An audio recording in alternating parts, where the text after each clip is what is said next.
Hello everybody. This is our weekly aquatics talk discussion. We just try to help share ideas about aquatics and answer questions. This is our weekly conversation. We meet every Friday at 9 a.m. here on the West Coast, 12 p.m. on the East Coast. And you can always learn about what we do and see past conversations at aquaticstalk.com. There you can join our panel in the Zoom webinar and then ask to be a panelist, or you can submit questions through our Q&A. With that said, I'm going to jump over into the questions. The first question we had was Rachel posted a picture this week about starting blocks and if there's any third-party companies that will make new tops for very old blocks. Does anybody have experience with this one? Yeah, we had to replace our blocks at my last facility. It came down to finding out what the current or whatever manufacturer did the original, seeing if there was any third-party fixes. From what I could tell when I did my research for that, the bolt patterns were fairly similar for the tops. The actual platform itself varied in design and how it was set up. However, the bolt pattern where it actually mounted to the metal framing was fairly similar. Some had a wide bolt pattern, which was mine. It was a very, very wide pad. And then the other bolt one that was pretty common was a bit narrower centered bolt option. So it's one of those things you just got to kind of dive into it. There's not like this company you just go to and they have it. You just got to do a little bit of digging. Yeah. What do you remember what brand those blocks were that you had? No. Okay. Because they came from we got rid of our original ones, which were terrible. Got more competition ones that were new to us. They were donated from a high school that was in the area that updated their blocks, and we repowder coated them, so it removed all and I can't remember what the name was. I looked it up before they powder coated it, but I don't remember. They kind of look like SR Smith blocks to me. Those The ones, other yes. Yeah. Those ones really look like SR Smith, and I know SR Smith does make new tops for those. I don't know if they I'm going to answer the question this week now that I'm actually feeling more upright and better. But SR Smith is actually their fab is actually just up the road for me. They'll oftentimes make a new top for it. I've been at facilities that we've done that. The other one is Paragon, and you can ship those off, and they'll do new ones. We had some Kiefer blocks that had the foot chocks. And what we actually did was, because at that point we had 4 different teams that were using our facility. So we actually made our own with a local metal fabricator where they just bent the sheet metal, powder coated it, and then our local graphics print company did a custom print for each team. And they used skateboard grip tape, basically like wide strips that they were able to print on their printers.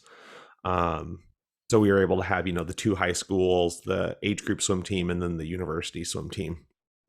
So I'll respond, but it looks like I've had pretty good luck getting those tops remanufactured. Any local fab shop should be able to assist with that. So here's one that I think will be a good one. Wendy asked about staff wearing shoes or sandals or letting them go barefoot. Are there any rules spelled out in OSHA or Model Aquatic Health Code? Thoughts?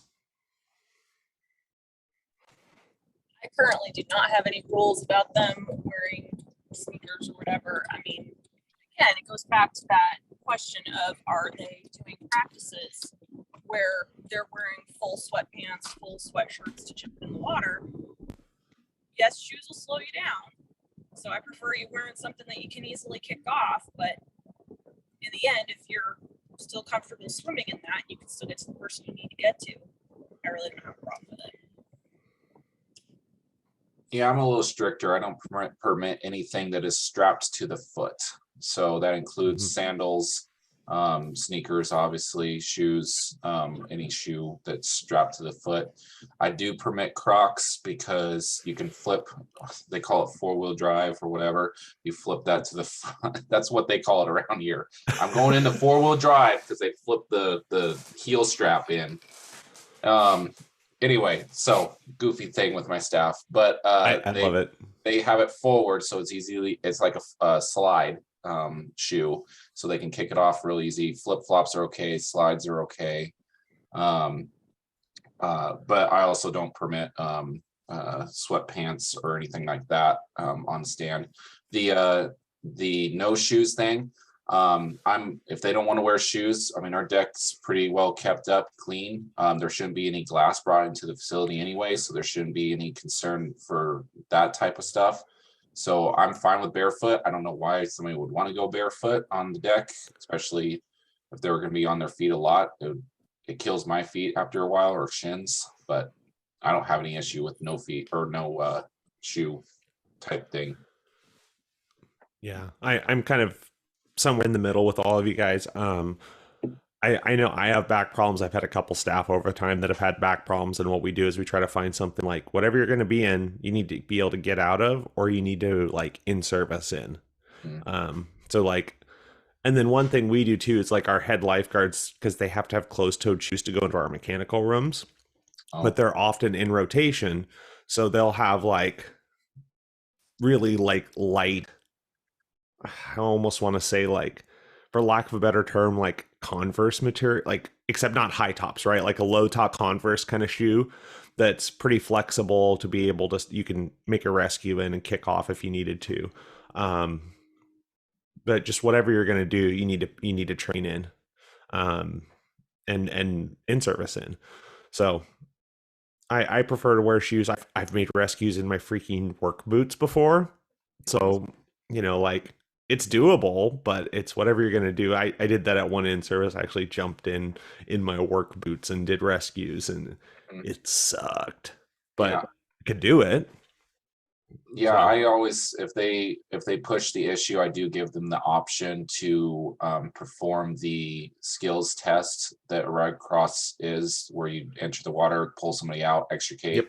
and in a minute 30, they can complete that, and whatever they're trying to wear, I don't have an issue with it if they can complete the standard.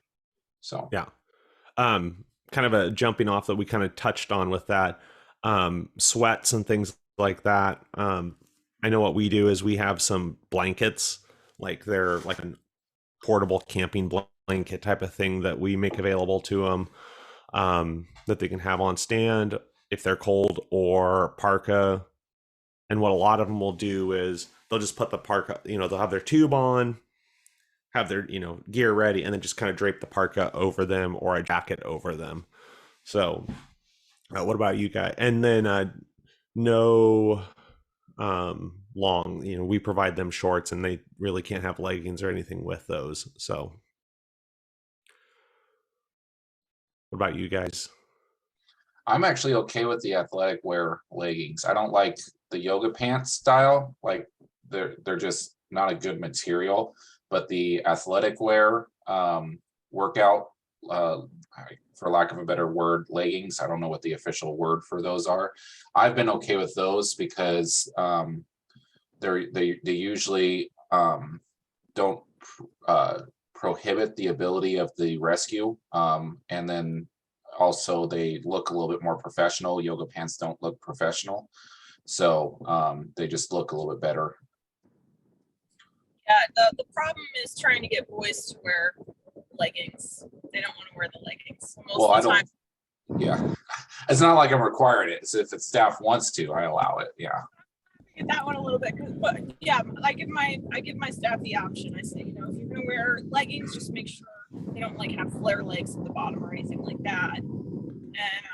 And if the boys are wearing sweatpants, a lot of the sweatpants nowadays are super lightweight material, and they're not like crazy baggy like they were in the 90s.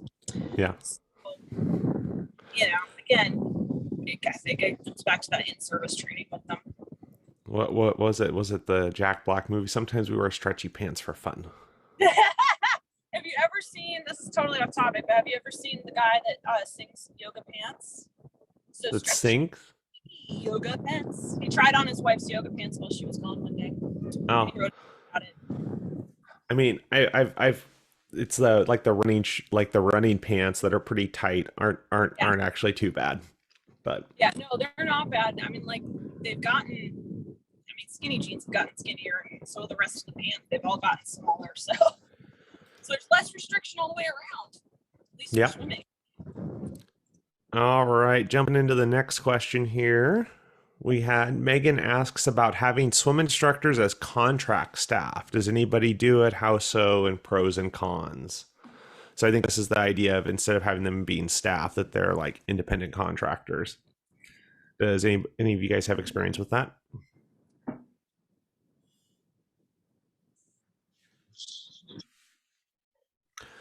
I I have some questions about that. I think our whole industry, especially on the land fitness side, has to be really careful. Especially I've been hearing rumblings of changes to Department of Labor, independent contractor um, rules. They're getting tighter and tighter that you can just call somebody an independent contractor when they're really not. They're an employee.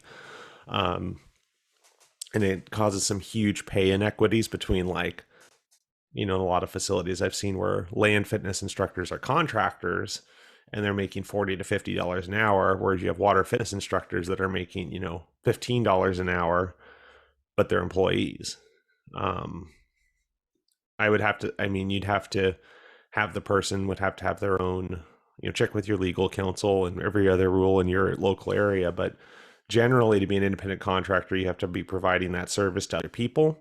They have to, have their own insurance and business entity, which, isn't hard to do. But at that point, I don't think, unless you've got just the right person coming through, it doesn't make a whole lot of sense to me to use them as independent contractors unless it's for like a specialty event. Is it like a scuba diving instructor, for instance? That is like a one-off, something that doesn't happen consistently that would make sense as an independent contractor. Whereas swimming lessons, I don't know that it does. Yeah, see, we actually have scuba at our facility fairly regularly, but we don't work as he pays us for the rental of the space. He doesn't. It's not. We're not a contract with him or anything like that. He's his own business. He pays for the time and the space to utilize that space. So I think that's one option. I mean, if you wanted to go that route, that independent contractor could pay for the pool space, but then that would get kind of convoluted pretty quick. Yeah, I think it's messy, and that's coming as somebody who has their own separate teaching business. Yeah, to go into other places to teach like swimming lessons, it just doesn't seem worth it. I think it's a lot unless there's a specific thing they're trying to address, or they have a specific instructor that they want to pay more, but they're bound within their organization. So, all right, I'm gonna ask. I'm gonna bounce that one. So Anita asked about what is the youngest you allow a child to be in your facility unaccompanied by an adult. Currently, her rule says 8, but she thinks it should go up to something like 9 or 10. So Watch. in our facility, you can buy a team membership at 12 years old. So 12 and up for sure.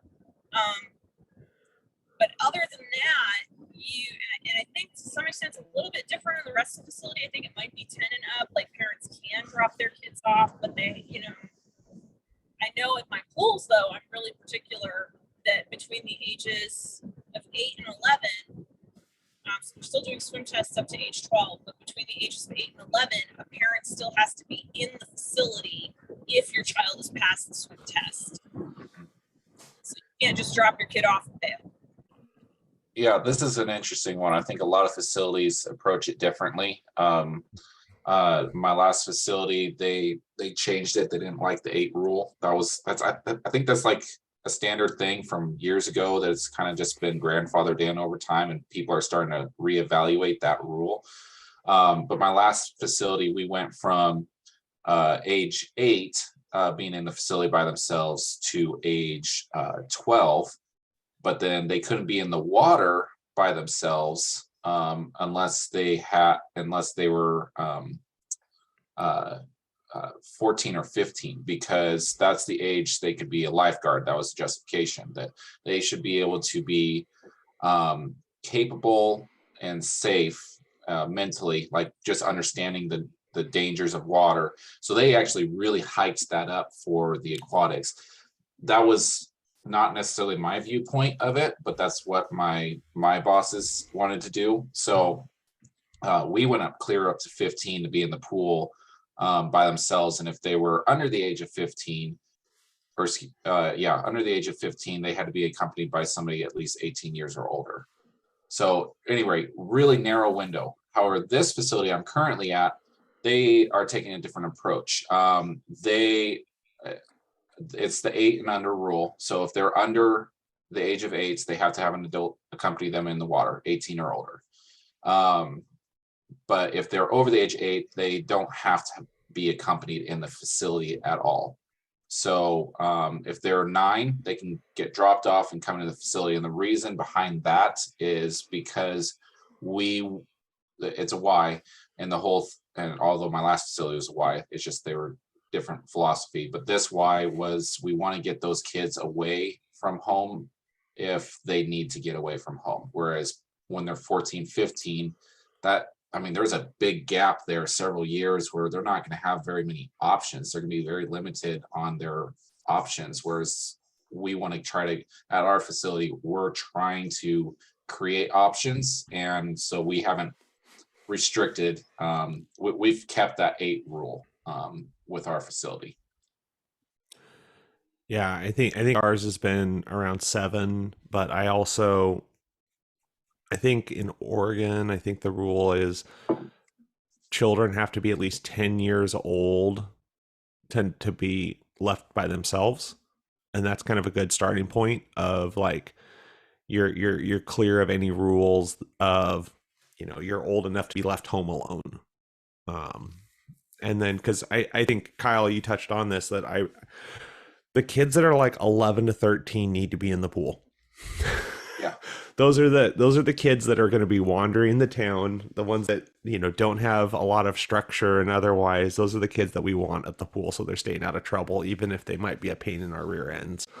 I will comment because of last week, and I've heard this from some of our swim coaches, and I don't know if you guys have observed this, because of the last couple of years.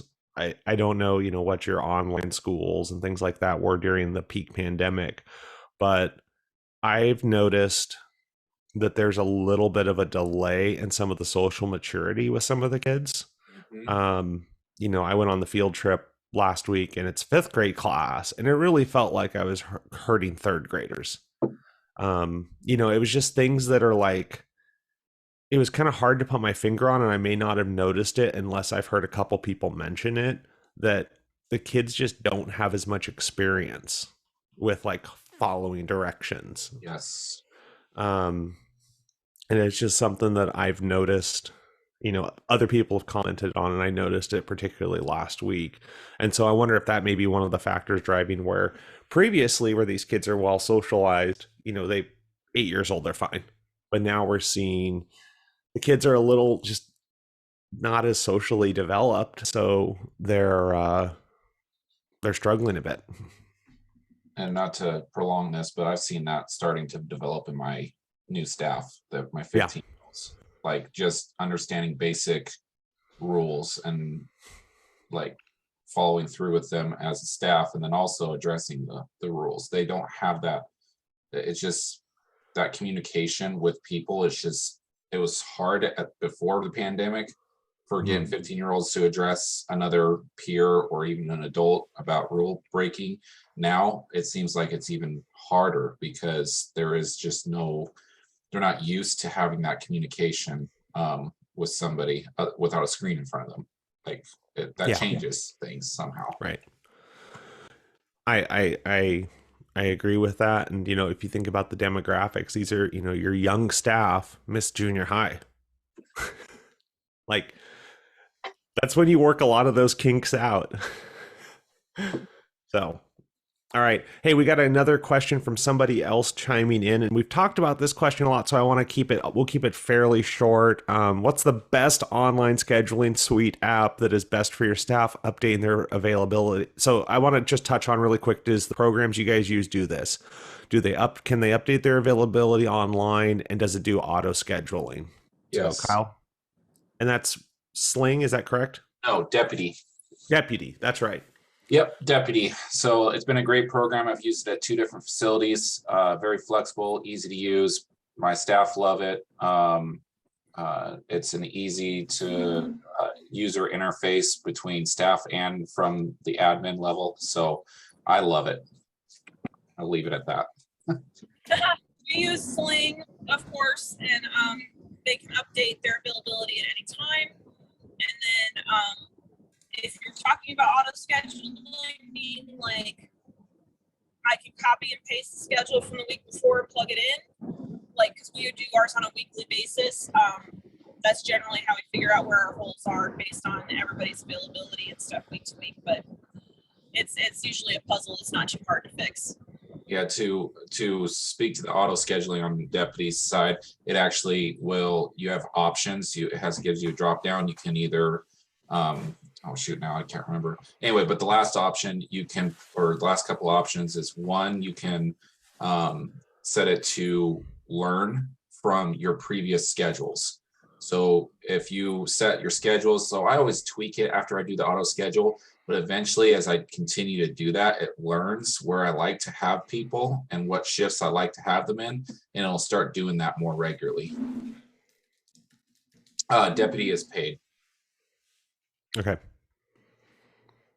And then I'll just comment. I've used One to Work a lot at different facilities. It will have those features. You can turn them on or off. I found the auto scheduler and One to Work is a little meh. And it has some nuances that don't really make sense. So, but they can change their availability or you can lock it down. I've had better luck with making them turn in a paper form, and when they change their availability, to fill out that paper form and date it so that I can have some accountability. I've had instances in the past with staff changing their availability after they saw their schedule was posted. So, oh, my availability says I can't do it. So it doesn't allow, Deputy doesn't allow that. After the schedule's been published, they can't go in and change their own availability. It will not let them. Nice. Yeah, I use When I Work, and we use it here. We do have that problem where they'll change their availability after it's posted, but I get notifications every time they make a change to their availability, and I keep those so that I can hold them accountable. And so as soon as they say, "Oh, I'm unavailable," I'm like, "Yeah, you made the change after the schedule was posted, so you are still responsible for that." It was just too hard trying to do paper availabilities along with When I Work, and using the When I Work, they are able to be responsible for their availability, post when they need a sub or they need to drop a shift. They can pick up sub shifts, but yeah, I do hold them accountable by those emails, the notifications I get. They're responsible for that. That's a great point. Thank you, Stephanie. All right. I'm going to bounce over to the next question. Allie asks about lane rental fees. What do you charge and how did you decide that fee? And I'll just jump in first. It's kind of just evolved over time. We have a cost recovery methodology where, depending on the program, we have to hit certain threshold of, cost recovery. So a private use, like a private lane rental, would have to be between 100 to 200% cost recovery. So we estimate what those costs are and set our pricing accordingly. I think right now our private lane rentals are in the neighborhood of, I think it's $15 a lane hour during peak times, and then nonprofits will get a discount, but that's excluding our swim team, which has a contracted rate, which is significantly lower. And that's one that we're reviewing right now also. So, other thoughts on lane rentals?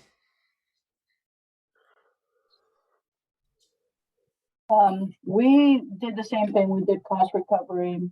Originally, we figured out it was about $75 an hour for the whole pool. So that's about $12.50 an hour. But when I joined this facility in 2019, I mean, we had groups here that were still using the pool for $8 a lane, which was just ridiculously low.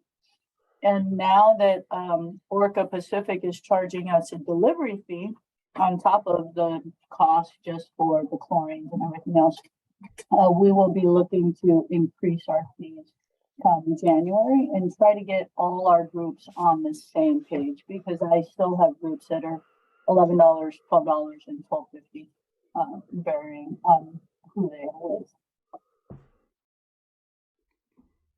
Yeah, it's a tricky one. I know our existing swim team contracts based on a fixed fee for amount of time, or but it's not really a set amount. Like there's a lot of flexibility to give teams a lot of practice availability versus the fee that's paid. And so that's one of the things that I'm reviewing right now in my day job.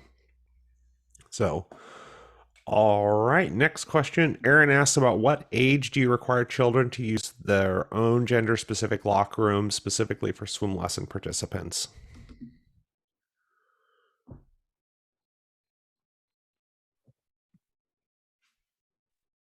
Ours is 6 years old. 6 years old.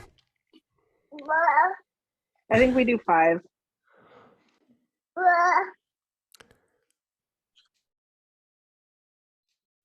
Others? I don't really have a rule in place for that. I kind of leave that up to the parents' discretion because we're also, Oklahoma's just kind of conservative as it is. So, if a parent. We are 6. But we also are fortunate that we have private changing rooms and other options that, people don't have. There's not just the choke point of, we can't get to the pool deck without the locker rooms. Yeah. And then, Sorry, go ahead. And then the other thing I was just going to say is because of some of the protocols we had during peak pandemic, there's more and more people coming in their suit and leaving in their suit. We have deck showers, so they're able to come, rinse off before they get in, dry their kids off, throw the bath towel, a bathrobe over the kid and cart them out to the car and get them cleaned up. Have pretty much left that stuff up to the parents' discretion. But we do have family locker rooms. So there are 5 little, they're basically an individual bathroom and shower. And we leave that up to the parents. That's pretty much what the parents tend to use anyway. When they've got, their little boy coming in to change in a women's locker room, they're not necessarily going to bring them into the women's locker room. It's very rare that happens. So it's not really been an issue that we've made a rule about. All right. Any other thoughts, Kyle? You were about to chime in, but I was going to say, usually I've run by the rule of about 5, and that was at my last facility, which didn't have a family changing room option. This facility I'm at does, and it's very similar setup. It has 5 little changing areas within it, so haven't had an issue with it at this one. Great. I'm gonna jump into Lizzie asks about what are some of your cold weather policies for pool utilization, and do you have literature to back up? And I think there was a couple different ways I could have read that question. I don't know if it was because of cold water or cold, like an outdoor pool and cold environment. I'll just chime in on kind of both of those. Cold water, and I don't have any documentation to back this up. This is just purely from the between the ears of this pool operator. People won't swim less than 70 degrees. Like you'll get some people that'll come in, but if the water is that cold and the water temperature is that cold, you're not getting very many swimmers. And then for weather, we make the pools available. Our outdoor pools are heated. Um, we provide our staff with coats and everything else and breaks and whatnot. And then we use, a diluted calcium chloride mixture for ice melt around the decks and shovel snow and melt ice and have paths and like rubber mats to help with any slippage. And, we've been outside. I've lifeguarded in the snow a couple times for swim teams, and I've been, we've been like down in the teens and had swimmers outside still, but the pool's heated to 82 degrees. So, other thoughts? No, I have a pool that's 85 degrees and the heater's been off for like 3 days now. So I have the exact opposite problem of what's going on. So I have no help for that. With outdoor pools, anyone in past experiences, even if they're seasonal pools, did you guys have like a minimum temperature to have the facility open for the day? So as far as pool temp goes for our outdoor facility, the facility was built in 2003. The boilers, heaters eventually wore out and the city just didn't want to fix or replace them. Typical budget stuff. So we had a minimum of 75-degree pool water temp. I think it really depends on the facility. Like here in Wyoming, I remember when I was a lifeguard at our local pool, it's Wyoming.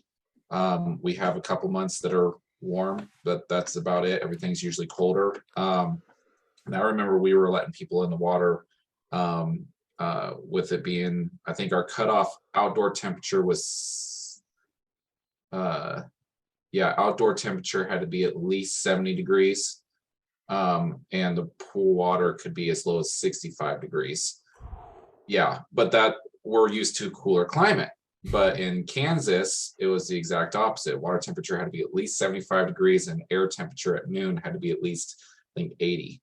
So it was totally different dynamic. I think it just depends on your facility, your area. And that's just, and those numbers were developed because we just looked, okay, where's our drop off? And it just, the drop off for what in Kansas was at a much higher temperature versus here in Sheridan, Wyoming. I mean, everybody's like, oh, it's 70 degrees outside. That's warm.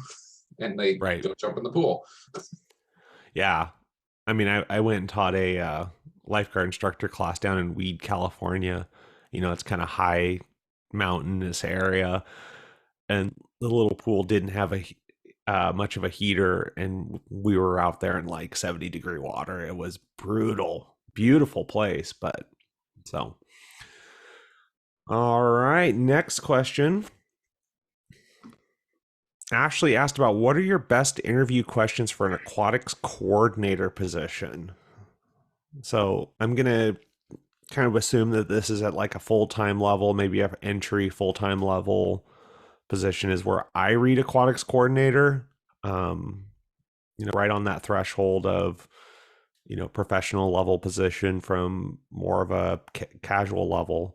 I love situation questions, like where three things are going wrong at once, and watch their thought process. I don't care if they're 100% right on how they answer it. I want to see, did they think through and what are their factors? Are they addressing safety? Are they addressing, customer service? Are they addressing like thinking about the rest of their team and communication? And then I also like to have, just questions about like, what are their goals, right? I want to make sure that I'm finding somebody who at that type of position is interested in why, what makes them tick. So might be a little untraditional, but thoughts from the rest of the group?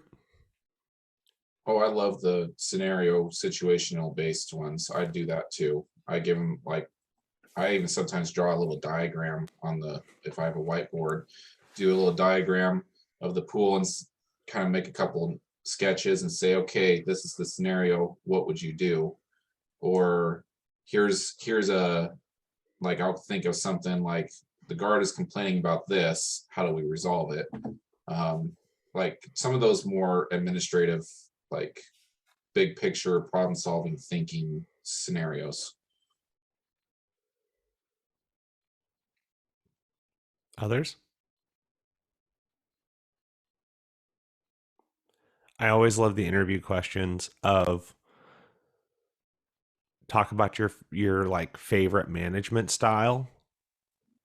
I'm mainly looking for how they like to be led and looking for red flags of like dumping on past people.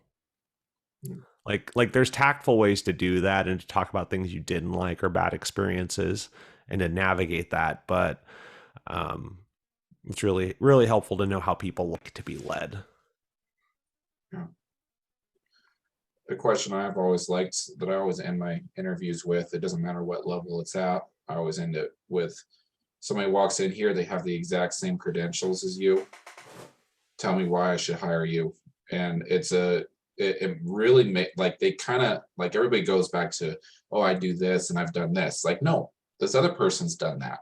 What is something about you that would make me want to hire you? And it really makes them think about outside the box about what they can bring to the table. And it's just, that's always been a good question for me. I've always enjoyed seeing some of the answers I get. Great. All right. I'm going to jump over. I think, Kyle, you answered this one. I'm kind of jumping around on the question list looking for ones that kind of for the flow here. Tiffany asks about people having rock walls at their facility. Do you like it? Are they safe? Or would you rather have a wall versus a slide? I can jump in on this one because I have both. Our rock walls are great. We haven't had them in since the pandemic started just because of staffing levels and everything else. We were taking ours in and out like several times a year. And these are like the 14-foot tall ones. And then we finally started streamlining that down to more of a more season, like less, it was only coming out once or twice a year. That was a little bit much, but they're great. They pretty safe. I think it's different, right? The climbing walls are oftentimes harder than they look, and it takes, a little bit of physical ability, but I think they're a great attraction and something very different. Slides are great. Most people can do slides.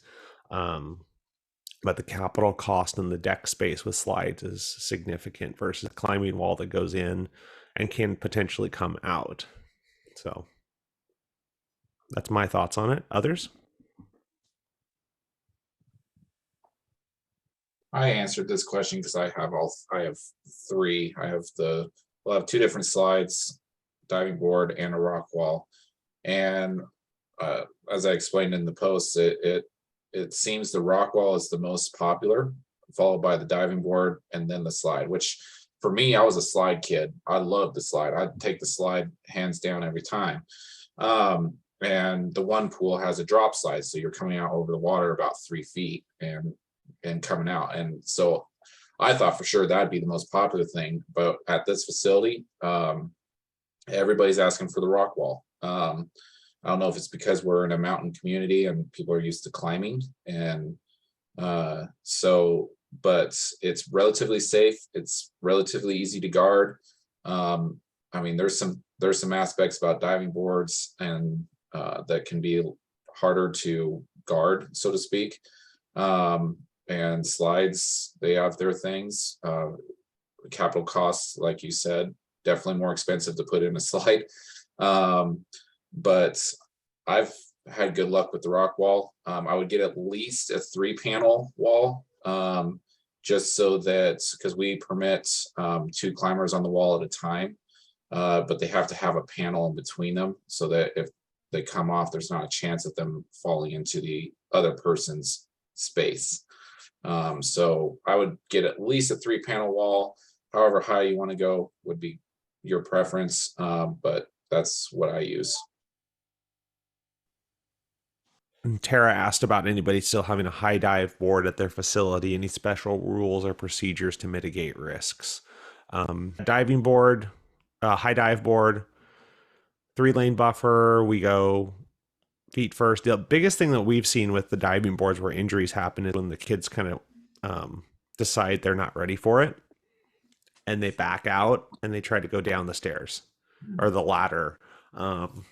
It's like coaching them, like, okay, go back up the same way you came down, like face the ladder and climb down versus trying to like scoot down the stairs and fall. So any of you guys have experience with high dives or any rules with those? We have, and I don't know if my internet will show me here at this is my house. I'm at the camp right now. But out at the camp here, and hopefully my internet will hold so I can show you, there is a big diving tower out here. And when we work the diving tower, I don't know, can you even see that in the background, that big white tower? It's right over there.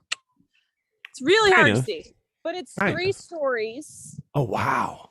It's a 3-story tower. There's a blob off one end, which is a lot of fun. So when we're running that, of course it's a lake, so it's a little different, but when we're running that, we're trying to make sure that it is very controlled because you can't see what's going on underneath it. And so if somebody comes up to jump off 3rd story, it is a very, okay, hey, we're talking to the lifeguard before we're even jumping off, because there's a lifeguard out there on a rescue board monitoring all of that. The only issue we have is if a kid gets up to 2nd or 3rd story and they want to come back down, it requires that the waterfront director come and ladder assist them back down. We don't require kids that jump off. So that can be an issue sometimes, because not all the lifeguard can't just shut everything down and go ladder assist. So you have to have a second body for that. And it typically ends up being the waterfront director, because they're just kind of wandering around overseeing everything. But that's my only experience with high dives, because we don't have anything, and they definitely don't dive off it. They just are allowed 2 feet first jumps. But we don't have anything like that at my pool that I'm at now. I don't believe they have anything like that at the pool that I'm heading to. I've never worked at a facility that had anything higher than that, but Unless you're at a collegiate level, high dives are kind of going away. Particularly if they have the ladders versus the stairs. I know one facility that's down the road, they built it with stairs and it has a separate dive well, and that's pretty legit, pretty safe, because I mean it's stairs. The biggest Go ahead. Is it stairs to a diving board or stairs to a platform? Diving boards. Oh, so they have okay. They have 1 and 3 meter boards, and it's like a flight of stairs, cast concrete steps all the way up. Plenty of access, no issues of going downward versus going up and down a ladder. It's great. Kids can line up. That's one of the greatest things I love about attractions, that you can line during busy days. You can line people up outside of the water and they're not swimming. Yeah. So it's less heads you have to lifeguard. So, I think high dives are great. I need to pull mine out because I'm afraid right now that if I pull mine out, I'm not going to be able to get it back in because the deck anchors are in rough shape.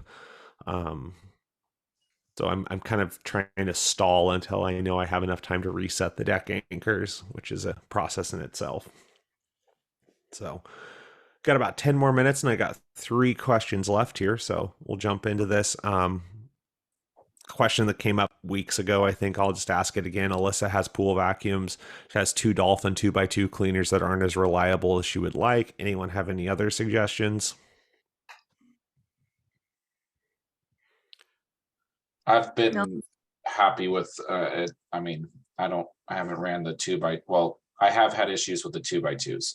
However, I have not had issues with the wave models, which are a step up. You're going to pay a little bit more, but I had at my last facility, the biggest one they had, the 200 XL. That thing was a champ. It ran for 3 years, no issues, never had any issues with breakages or rundowns. Just before I left, I sent it off for just general maintenance. It wasn't anything major that needed to be addressed with it. Though I think I had to replace, actually, I did have to replace the belts once because they were starting to loosen to a point.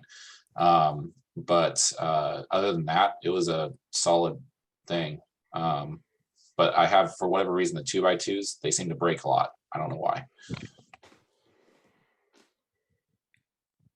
Anyone else thoughts on pool vacuums?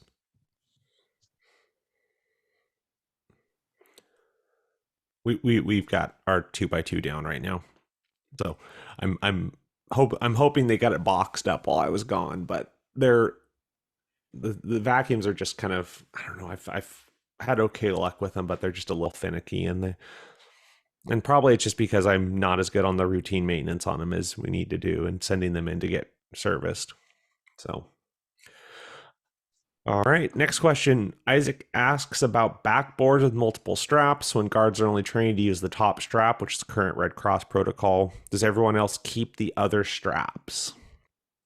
And so when you're backboarding Red Cross program, you're just putting a strap high under the chest. Everything else is, with the head immobilizer, but you're not using the lower straps.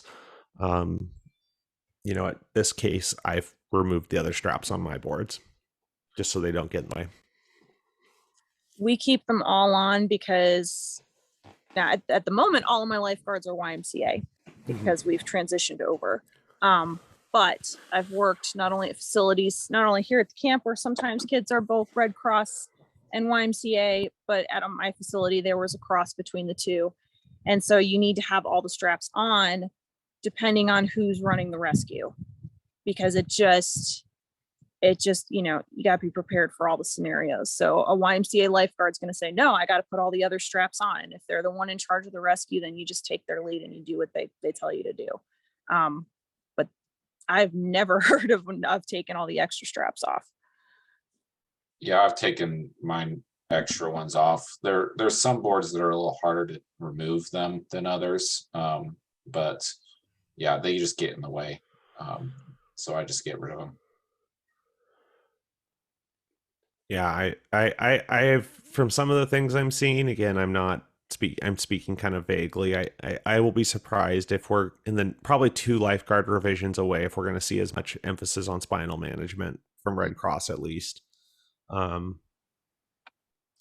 think it's kind of going away that we're spent, even in the last few years, we've seen a dramatic decrease in like when to suspect it versus it used to be like, if you have any reason to suspect it, treat it like a spinal. Whereas now it's like, unless you see a high impact injury to directly lead to that, then treat it like a normal rescue. So I'll be curious to see where we go with that. And I think they had the CJ boards, the orange plastic CJ boards. Those are pretty easy to get the straps out of. It's a little finicky, but you got to play with them.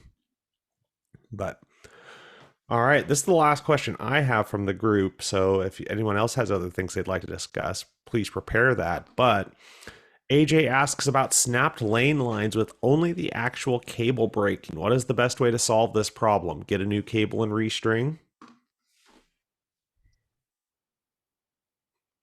Yeah. Get a new cable. Yeah. I think I've shared this analogy. It's usually when I'm looking for a lifeguard to do this, I ask who's got experience making Cheerio necklaces, and usually one of them like sticks their hand up. Oh yeah. Like, all right, I got a job for you, and sit them down and do that. There was some discussion about where people buy their stuff from. I've bought just spools of the I have enough lane lines, and I use the cable for other things around our facility that I just buy it from Granger, and I get a like a 250-foot spool of the stainless steel cable and use that around the facility. Others? There was a temporary fix because the facility I was working at didn't want to spend even the money on just a simple cable, but just wire clamps. We managed to have enough to overlay about 3-4 inches, and ran about 4 of those clamps on there, and it held.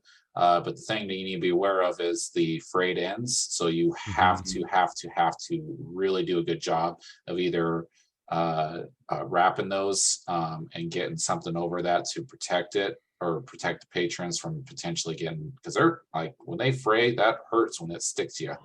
So that's what we did. It worked. It held under some tight tension. I even had a guard just to test it out, jump on the lane line just to see, and it held. So I would not suggest that. I would definitely encourage just getting a whole new lane line, but it is possible if you're just wanting to splice it back together, or not splice it, put it back together. Yeah, I saw an article the other day, like a email buzz from competitor, and I think they were just trying to sell new lane lines, talking about replace versus repair. Um, I'm probably guilty of restringing them way too many times. Because over time the floats will break down. If you're in an outdoor facility, UV just breaks them down over time. But even at indoor facilities, between dragging them in and out of the water and everything else, I just hate biting the bullet on buying new lane lines. It's like, it's great. They look beautiful when you get them in there, but it's like, yeah, I think it's just the shipping that kills me, right? Like, and I know it makes sense. At the end of the day, I should just replace them. I should just buy new lane lines. But I don't know what it is. It's just like, yeah, but they still work. Even with cables and new ends, because I've got some Frankenstein lane lines that were like competitor with the ratchet style, but then we actually had a staff member break their hand because they were trying to loosen the lane lines after a swim coach tightened it within an inch of their life, and it snapped around and pinched the wrench between their hand and the wall. And we had our workers' comp carrier actually provided some funding to replace all with the anti-wave style ends. And for day-to-day operations, I like those. But for our competitive, because we have a set of competitive lane lines that are like the bigger floats and nicer, we still have the ratchet ends on those, just so we can get them tight. But yeah, lane lines, restring them. Yeah, it works great. I keep the supplies to restring, like 2 extra ends and enough cable to redo one and a couple extra floats.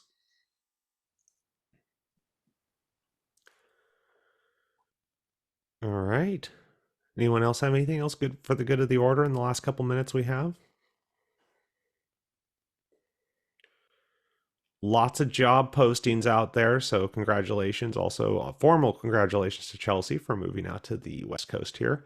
Thank you. And lots of job postings, it looks like right now. So if people are interested or have questions, we can try to be a network and support each other as we're learning, because somebody's got to know somebody within 1 or 2 degrees of separation at all of these facilities.